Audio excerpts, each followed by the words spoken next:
Hi hello viewers, నేను మీ MSR. ఈరోజు ప్రధాన పత్రికల్లోని ప్రధాన అంశాలు మీకోసం. పార్టీ కోటా అంటే యుద్ధమే.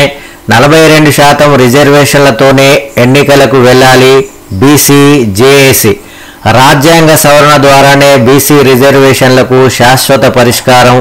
అఖిల పక్షాన్ని కాంగ్రెస్ ప్రభుత్వమే ఢిల్లీకి తీసుకువెళ్ళాలి ఆర్ కృష్ణయ్య.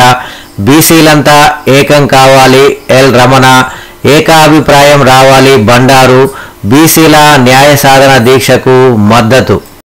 రాజీనామా దిశగా దానం కడియం. ఫిరాయింపుపై స్పీకర్ వేట తప్పదని నిర్ధారణ.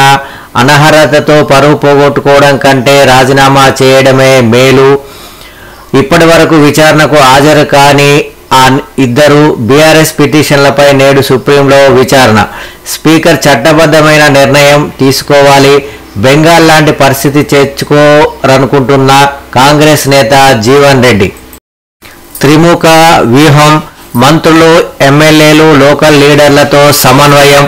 స్థానిక ఎమ్మెల్యేలే కీరోల్. త్వరలో సీఎల్పీ భేటీకి సీఎం రేవంత్ నిర్ణయము. కేబినెట్ భేటీ తర్వాత సమావేశం తేదీ ఖరారు. ఎమ్మెల్యేల అభిప్రాయం మేరకే స్థానిక ఎన్నికల కార్యాచరణ. వారి వివక్షే శ్రీరామ రక్ష. నన్ను ఓర్చుకోలేని తత్వం కేసీఆర్ కుటుంబానిది. Hydraa super success. 1,00,000 కోట్ల సంపద సృష్టిస్తా. అసెంబ్లీ పార్లమెంట్ ఉప ఎన్నికల్లో గెలిచి చూపించా. కేటీఆర్ హరీష్ రావుది మితిమీరిన ఓవర్ యాక్షన్. వారిది నా లెవెల్ కాదు. కేసీఆర్ శకం ముగిసింది. నన్ను ఢీకొట్టాలంటే కేసీఆర్ బయటకు రావాల్సిందే. కేసీఆర్ బయటకు రాడనే కవిత బయటకు వచ్చింది. బీజేపీకి అంత సీన్ లేదు. కేంద్ర నిధులు రప్పిస్తా. జూబ్లీ గెలుపుతో విమర్శకుల నోళ్లకు తాళం పడింది. తెలంగాణ ప్రజల దీవెనతో హామీలు నెరవేర్స్తా.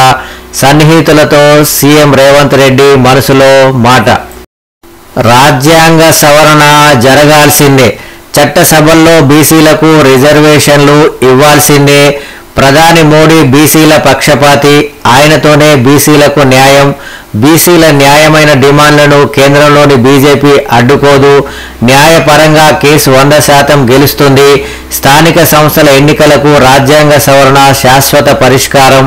ఎన్నికలు చట్టపరంగా జరగాలి. న్యాయ సాధన దీక్షలో అఖిలపక్ష నేతల డిమాండ్. బీసీలకు 42% రిజర్వేషన్లు ఇచ్చేది మేమే. నేటి కేబినెట్ సమావేశంలో కీలక నిర్ణయాలు. చేపలలో తెలంగాణ చేప ఒక బ్రాండ్ కావాలి. స్టేషన్ గన్నపూర్లో చేప పిల్లల ఉత్పత్తి కేంద్రం మంజూరు. రాష్ట్ర క్రీడలు యువజన శాఖ మంత్రి వాకిటి